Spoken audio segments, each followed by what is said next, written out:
Hello dear students, welcome back on CUET PG Adda 24/7।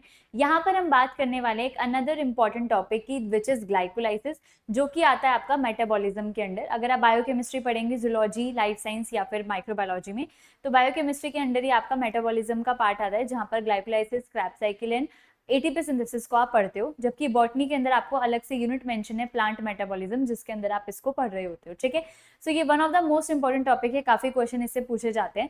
तो metabolism को जब भी आप देखते हो, तो मेटाबॉलिज्म के अंदर आप ये सारे स्टेप्स को देख रहे होते हो। मेटाबॉलिज्म की एक बहुत ही ज्यादा फेमस जो एक इक्वेशन है, जो आप हमेशा से पढ़ते हुए आ रहे हो स्कूल टाइम से, तो उससे हम लोग स्टार्ट करेंगे। तो सबसे पहले आप सभी ने इस इक्वेशन का सुना होगा, C6H12O6, 6O2 कन्वर्ट होता है किसके अंदर, 6CO2, 6H2O एंड एनर्जी के अंदर। ठीक है, ये आपकी पूरी की पूरी इक्वेशन होती है। यहाँ पर जो होता है आपके 3 स्टेप प्रोसेस हम इसको बोलते हैं कि इट कंसिस्ट ऑफ 3 स्टेप, जो 3 मेजर स्टेप है, वरना बीच में एक और आता है लिंक रिएक्शन भी, उसको भी हम पढ़ते हैं। तो सबसे पहला आपका ग्लाइकोलाइसिस होता है। ठीक है, ग्लाइकोलाइसिस के बाद आपका क्रैब साइकिल होता है। क्रैब साइकिल के बाद आपका एटीपी सिंथेसिस होता है। ठीक है, तो अगर हम बात करें तो ग्लाइकोलाइसिस और क्रैब साइकिल के बीच में एक रिएक्शन आता है विच इज लिंक रिएक्शन, मैं उसको भी कराऊंगी, आप उसकी भी वीडियो देख लेना। ठीक है, यहाँ पर अगर हम बात करें तो प्रोकैरियोट हो या यूकैरियोट हो, दोनों के अंदर ये प्रोसेस हो रहा होता है, लेकिन क्योंकि प्रोकैरियोट के पास सेल ऑर्गेनेलिज नहीं है, तो ग्लाइकोलाइसिस यहाँ पर साइटोप्लाज्म में होती है। क्रैब साइकिल भी कहाँ होती है, साइटोप्लाज्म में होती है। एटीपी सिंथेसिस यहाँ पर प्लाज्मा मेम्ब्रेन में होती है। जबकि यूकैरियोट्स में अगर मैं बात करूं तो ये आपका साइटोप्लाज्म में होता है। तो हम एक बात कह सकते हैं कि glycolysis is a cytoplasmic reaction. Krebs cycle आपका कहाँ पर हो रहा होता है, माइटोकॉन्ड्रिया में। ठीक है, एटीपी सिंथेसिस भी आपकी कहाँ पर हो रही होती है, माइटोकॉन्ड्रिया में। ठीक है, तो इस तरीके से आपका ये पूरा प्रोसेस होता है। आज जो हम बात करने वाले हैं ग्लाइकोलाइसिस की, जहां पर एक ग्लूकोज से हम 2 पायरुविक एसिड की फॉर्मेशन करते हैं। पूरे के पूरे 10 स्टेप यहाँ पर आपको देखने को मिलेंगे, जहां पर आपको नेट गेन होगा एटीपी का 2 और NADH भी आपको 2 ही मिलते हैं। ठीक है, नेट गेन ऑफ एटीपी मैं बता रही हूँ, तो इसे हम EMP पाथवे भी बोलते हैं। तो ये पूरा प्रोसेस आज के सेशन में हम लोग पढ़ने वाले हैं बहुत ध्यान से। तो स्टार्टिंग विद द साइकिल, यहाँ पर प्रोसेस आपका स्टार्ट होता है ग्लूकोज के मॉलिक्यूल से। ग्लूकोज से आपका बनता है ग्लूकोज 6 फॉस्फेट, देन आपका बनता है फ्रक्टोज, फ्रक्टोज 6 फॉस्फेट, देन बनेगा फ्रक्टोज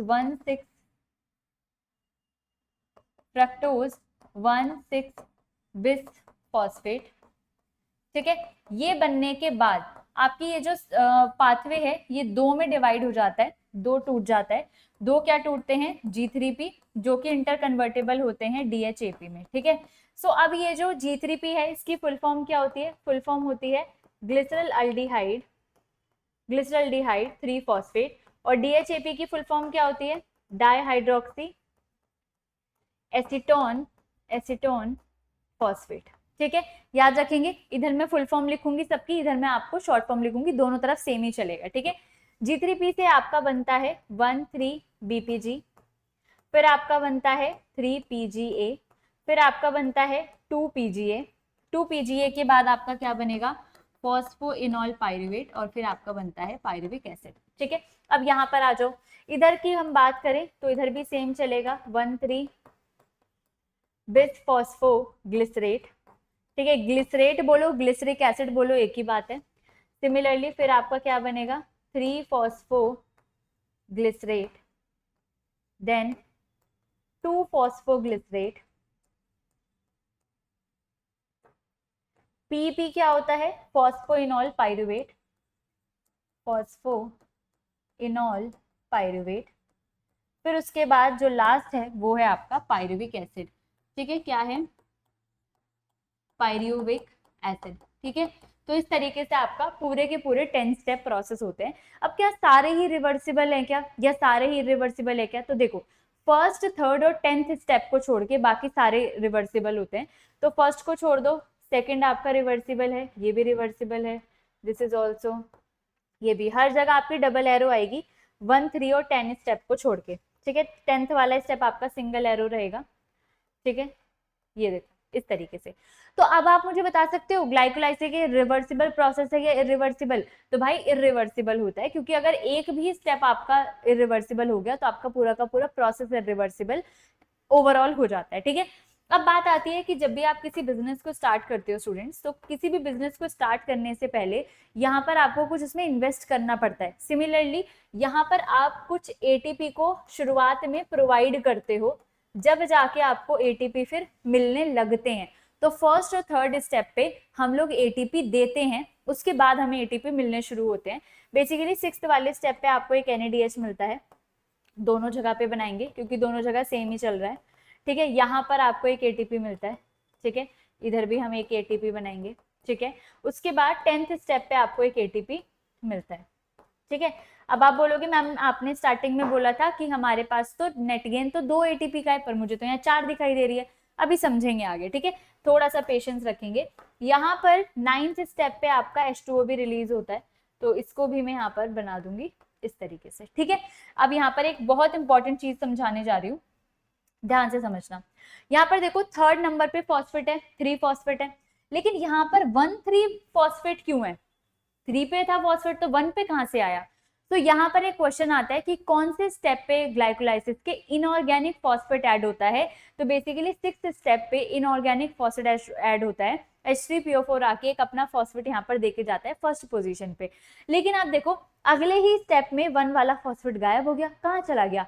जो ये यहाँ पर ऐड हुआ था ना, ये अगले ही स्टेप पे एटीपी के साथ निकल जाता है, इसलिए आगे जाके ये वापस से गायब हो जाता है। समझे? तो ये सिंपल सा है, 6th स्टेप पर आपका जो फॉस्फेट है इनऑर्गेनिक फॉस्फेट वो ऐड होता है, ठीक है। अब हम जरा यहाँ पर बात करेंगे कि यहाँ पर आपके इंजाइम्स कौन कौन से यूज होते हैं, क्योंकि इंजाइम बहुत ज्यादा इंपॉर्टेंट है, क्योंकि इनसे काफी क्वेश्चन पूछे जाते हैं। तो इंजाइम पे आ जाते हैं जरा। इंजाइम पे आएंगे तो जैसे कि सबसे पहला जो है आपका यहाँ पर एंजाइम आता है हेक्सोकाइनेज, ठीक है। क्या आता है? हेक्सोकाइनेज। फिर ग्लूकोज 6 फॉस्फेट से फ्रक्टोज बनाने में आइसोमरेज होता है। थर्ड स्टेप पे आता है फॉस्फोफ्रक्टोकाइनेज, जिससे आपका कई बार क्वेश्चन आया हुआ है, फॉस्फोफ्रक्टोकाइनेज, जिसको हम PFK भी बोलते हैं। फिर फोर्थ स्टेप पे आपका आता है एल्डोलेज, और ये एंजाइम दोनों जगह सेम ही चल रहे होंगे तो मैं एक ही जगह लिख रही हूँ। G3P से DHAP बनाने में आपका कौन होता है? G3P आइसोमरेज, ठीक है। नेक्स्ट स्टेप पे चलोगे, इस पे आएगा G3P डिहाइड्रोजनेज। क्या आएगा? G3P dehydrogenase. नेक्स्ट स्टेप पे आपका कौन आएगा? काइनेज। फिर आता है म्यूटेज, फिर आएगा आपका इधर एनोलेज, और फिर पायरुवेट काइनेज, ठीक है। इस तरीके से आपकी पूरी 10 स्टेप वाली ग्लाइकोलाइसिस पूरी हो जाएगी। लेकिन क्या मैम प्रोसेस इतना ही है? तो एक बार हम यहाँ पर नेट गेन जान लेते हैं। तो जब हम ग्रॉस एटीपी को फाइंड आउट करते हैं, ग्रॉस एटीपी हमें कितनी मिलती है? 1 2 3 4 एटीपी हमें ग्रॉस मिलती है। लेकिन एक बात बताओ, फॉर एग्जाम्पल एक बिजनेस को शुरू करने से पहले आपने 3 रुपए उसमें इन्वेस्ट करे, फिर जब आपने बाद में देखा तो आपके पास ओवरऑल 10 रुपए थे, तो अब आप क्या बोलोगे? आपको कितने का प्रॉफिट हुआ? 10 रुपए का? नहीं, आप बोलोगे मैंने 3 रुपए उसमें ऑलरेडी दे रखे थे, तो मतलब मुझे प्रॉफिट कितने का हुआ? 7 रुपीज का प्रॉफिट हुआ है। तो वही चीज, ग्रॉस हमारा 10 है, लेकिन हमें प्रॉफिट तो 7 रुपए का ही हुआ है ना, क्योंकि 3 रुपए हमने खुद से अपने पास से लगाए थे। तो वही चीज होती है यहाँ पर स्टूडेंट्स। तो ये वाला जो आपका ग्रॉस एटीपी 4 है, लेकिन जो आपकी नेट एटीपी होती है, नेट एटीपी होती है 4 - 2, मतलब कि 2 एटीपी, ठीक है। तो जब हम पूरा का पूरा गेन पढ़ते हैं ग्लाइकोलाइसिस का, तो वो होता है 2 एटीपी और 2 NADH। समझ आया? NADH एक ये रहा और एक ये रहा। चलो इतना समझ में आ गया। अब आता है कि ये वाला जो था बच्चों, देखो इधर ध्यान से समझना, इतना जो था, इतना क्या था? इतना था आपका प्रिपरेटरी फेज, जहां पर आपने इन्वेस्ट करा, आपको कुछ मिला नहीं है ना, आपने इन्वेस्ट ही करा, आपने अपने आप से एटीपी दी है, आपको कुछ मिला नहीं है। लेकिन नीचे जब आप देखोगे फिर आपको NADH एटीपी मिलना चालू हो गए, मतलब ये वाला जितना भी था ये क्या था? आपका पे ऑफ फेज। क्या था? पे ऑफ फेज। तो स्टेप नंबर 1 से 3 आपका प्रेपरेटरी होता है, 4 से लेके 10 तक आपका पे ऑफ फेज होता है, ठीक है। इतना याद रखेंगे। This is about glycolysis. लेकिन सेशन यहाँ खत्म नहीं हुआ है। यहाँ पर आपके कुछ एंजाइम्स मेंशन है जिनके बारे में कुछ इंपॉर्टेंट चीजें आपको जाननी है। कुछ कुछ ऐसे एंजाइम है जिनके बारे में हम पढ़ेंगे, सारे एंजाइम नहीं है, कुछ कुछ एंजाइम है जिनके बारे में आपको समझना है। जैसे कि सबसे पहला एंजाइम जो है आपका हेक्सोकाइनेज, ठीक है, क्या है, हेक्सोकाइनेज है। बेसिकली यहाँ पर ऐसे दो एंजाइम होते हैं, ग्लूकोकाइनेज और हेक्सोकाइनेज, लेकिन हम यहाँ पर हेक्सोकाइनेज की बात करेंगे क्योंकि हेक्सोकाइनेज हमारा यहाँ पर यूज हो रहा है, ठीक है। हेक्सोकाइनेज जो आपका एंजाइम है ये कैसा होता है, हेक्सोकाइनेज आपका एक एलोस्टेरिक एंजाइम है। जब भी मैं वर्ड लिख रही हूँ एलोस्टेरिक एंजाइम, इसका मतलब होता है इस एंजाइम के पास दो साइट है। कैसी साइट है, एक वो साइट है जहां पर हमारा सबस्ट्रेट बाइंड करता है, मतलब कि सबस्ट्रेट बाइंडिंग साइट, जबकि जो दूसरी वाली साइट है वो होती है मॉड्यूलेटर बाइंडिंग साइट। कैसी होती है, मॉड्यूलेटर बाइंडिंग साइट। अब आप बोलोगे मैम सबस्ट्रेट बाइंडिंग साइट तो समझ में आ गई कि जहां पर सबस्ट्रेट आके बाइंड करेगा सो दैट प्रोडक्ट बन सके, लेकिन ये मॉड्यूलेटर क्या है, देखो किसी भी रिएक्शन को करने के लिए हम कुछ ना कुछ चीजें देते हैं, या तो ऐसी चीज देंगे जो उसकी एक्टिविटी को बढ़ा देगी, या हम ऐसी चीज देंगे जो उसकी एक्टिविटी को घटा देगी। तो मॉड्यूलेटर भी आपके दो तरीके के होते हैं, पॉजिटिव और नेगेटिव। क्या होते हैं, when we talk about modulator, तो मॉड्यूलेटर हमारे दो टाइप के होते हैं। कैसे होते हैं, पॉजिटिव और नेगेटिव। पॉजिटिव क्या करता है, रिएक्शन को बढ़ाएगा, नेगेटिव उसको डिक्रीज कर देगा। तो पॉजिटिव कौन होगा, खुद ही सोचो, चलो रट्टा नहीं लगाएंगे, समझेंगे।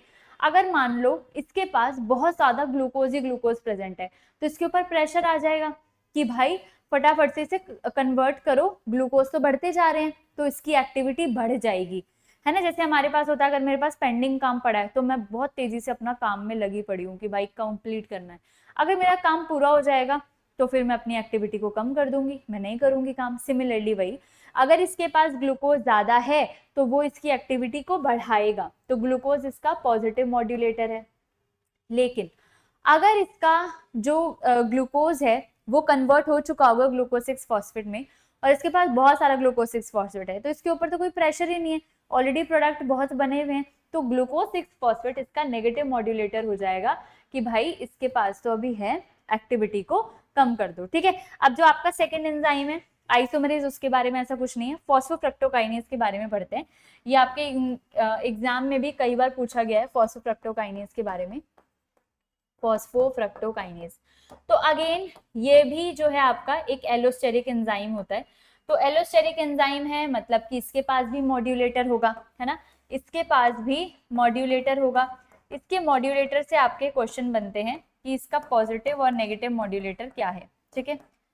पॉजिटिव मॉड्यूलेटर यहाँ पर कौन होता है, एएमपी होता है, 2,6-बीपीजी होता है। जबकि नेगेटिव मॉड्यूलेटर कौन है, एटीपी और सिट्रेट, ठीक है। सिट्रेट याद रखना बहुत इंपॉर्टेंट है, इससे आपका एक दो बार पूछा गया है, ठीक है। और आपको ये भी याद रखना है, कई बार ना कोई भी स्टेप दे देते हैं और पूछते हैं कि उस पर कौन सा एंजाइम है, या फिर आपको एंजाइम का नाम बोल देंगे, बोलेंगे कौन से स्टेप पे आपका ये एंजाइम आता है। तो आपको ग्लाइकोलाइसिस मतलब ऐसे कोई सो के भी उठा देना, तो आपको ये पूरा का पूरा ये जो मैंने बनाया है स्लाइड पे, ये बहुत इंपॉर्टेंट है, मतलब इस स्लाइड को अपनी आंखों में बसा लो, इससे आपके मैक्सिमम क्वेश्चन हो जाएंगे और बहुत ही अच्छी तरीके से आपको सारी चीजें याद रहेंगी, ठीक है। अब अगले एंजाइम की बात करते हैं, एल्डोलेज। तो एल्डोलेज के बारे में ऐसा कुछ ये तो है नहीं कि ये मॉड्यूलेटर वगैरह है, बट हाँ इसके बारे में एक इम्पॉर्टेंट चीज है कि एल्डोलेज को जब भी अपना कुछ भी काम करना होता है तो एल्डोलेज एक एंजाइम है जो कि कैसा होता है, जिंक डिपेंडेंट होता है, ये जिंक की प्रेजेंस में काम करता है, ठीक है। किसकी प्रेजेंस में काम करता है, जिंक की प्रेजेंस में। अब नेक्स्ट कौन सा है, G3P आइसोमरेज और G3P डिहाइड्रोजनेज।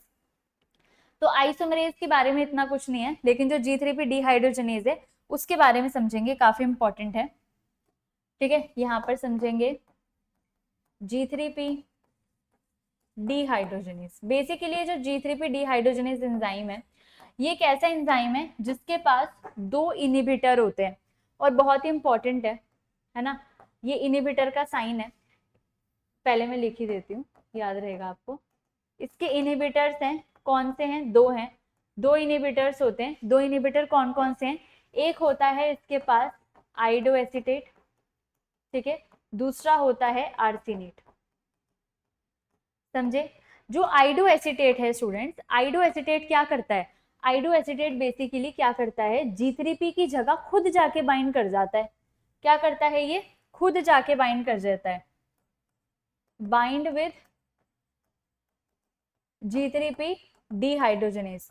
बाइंड किसको करना था, ग्लिसरॉल्डिहाइड 3 फॉस्फेट को करना था, कर कौन जाता है, आइडो एसिटेट। तो ये खुद बाइंड कर गया तो G3P बाइंड नहीं कर पाएगा, है ना, G3P कांट बाइंड। और अगर वो बाइंड ही नहीं कर पाएगा तो प्रोसेस अपने आप ही इनहिबिट हो जाएगा ना। तो ये होता है आइडो एसिटेट का काम। आर्सिनेट का काम क्या है, देखो जो G3P डिहाइड्रोजनेज है वो क्या बनवा रहा है, वो क्या बनवा रहा है, ग्लिसरॉल्डिहाइड 3 फॉस्फेट से 1,3 बिस फॉस्फोग्लिसरेट बना रहा है। प्रोडक्ट क्या बनना चाहिए था, 1,3 बिस फॉस्फोग्लिसरेट, लेकिन क्या करता है, आर्सिनेट खुद बाइंड कर जाता है, बाइंड एंड फॉर्म, क्या फॉर्म करता है, 1 आर्सिनेट 3 PGA, है ना।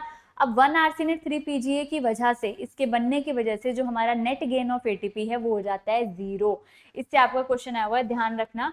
तो जो नेट गेन है ATP का वो क्या हो जाता है, नेट गेन ऑफ ATP आपका 0 हो जाता है। समझ में आया सबको, क्लियर हुआ एवरीवन। चलो आगे देखेंगे इधर। अब काइनेज म्यूटेज के बारे में नहीं पढ़ना है, हमें एनोलेज के बारे में पढ़ना है, ठीक है। जरा एनोलेज पे आ जाते हैं। एनोलेज, एनोलेज का भी एक इनहिबिटर है ना। एनोलेज का क्या है, एक इनहिबिटर है, और इनहिबिटर का नाम क्या है भाई, फ्लोराइड, ठीक है। फ्लोराइड होता है इसका इनहिबिटर एनोलेज का, जो इसके फंक्शन को इनहिबिट करता है, ठीक है। तो इस तरीके से आपका यहाँ पर बच्चों ग्लाइकोलाइसिस खत्म होता है। होपफुली आपको समझ में आया होगा।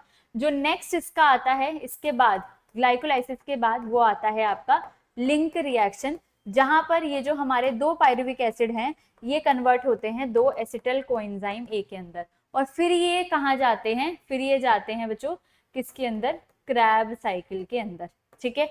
समझ में आया, इस तरीके से प्रोसेस होता है। तो जो नेक्स्ट वीडियो है वो हम लिंक रिएक्शन की पढ़ेंगे, तो उसको भी जरूर आपको वॉच आउट करना है। तो ग्लाइकोलाइसिस होपफुली आपको समझ में आ गया होगा। सिंपल सा है, एक ग्लूकोज से आपके 2 पायरुविक एसिड बनते हैं। नेट गेन ऑफ ATP आपका 2 ATP एंड 2 NADH होता है, इसको ध्यान रखेंगे, ठीक है। 10 स्टेप प्रोसेस है, सारे स्टेप पे कौन पे का क्या मिलता है, 1, 3 और 10 इरिवर्सिबल स्टेप है। सारे स्टेप के आपको एंजाइम बता दिए, एंजाइम के अंदर जो इंपॉर्टेंट चीज है वो भी बता दी। तो ओवरऑल आपका ग्लाइकोलाइसिस यहाँ पर खत्म होता है। होपफुली आपको समझ में आया होगा। कमेंट सेक्शन में जरूर बताना, कोई डाउट हो तो उसको भी पोस्ट कर देना। ऑल्सो यहाँ पर हमारे फाउंडेशन बैचेज हैं हर एक सब्जेक्ट के, zoology, botany, licence and microbiology. Also महापैक्स भी हैं जहाँ पर आपको एक्स्ट्रा बेनिफिट और डबल वैलिडिटी मिलती है, तो ये भी है। और सबसे बेस्ट सेलर जो हमारा है ऑल इन वन महापैक, जिसके अंदर आपको चारों सब्जेक्ट का एक्सेस मिलता है। इसके अंदर आपको क्लासेस के अलावा डाउट सेशन, नोट्स, आपके unit wise test, mock test, previous year question, सब कुछ यहाँ पर मिलता है। तो ऑल इन वन पैकेज है, नॉट ओनली दिस, सबके अंदर, ठीक है। तो इसीलिए आप सभी एनरोल करने के लिए इस मेल ID पे अपना name, contact number and subject को शेयर कर सकते हैं, and this the coupon code for the extra discount. पढ़ते रहिए, आगे बढ़ते रहिए। कोई भी दिक्कत हो तो कमेंट सेक्शन में मेंशन कर देना। वीडियो को लाइक करना है, चैनल को सब्सक्राइब करना है। All the best.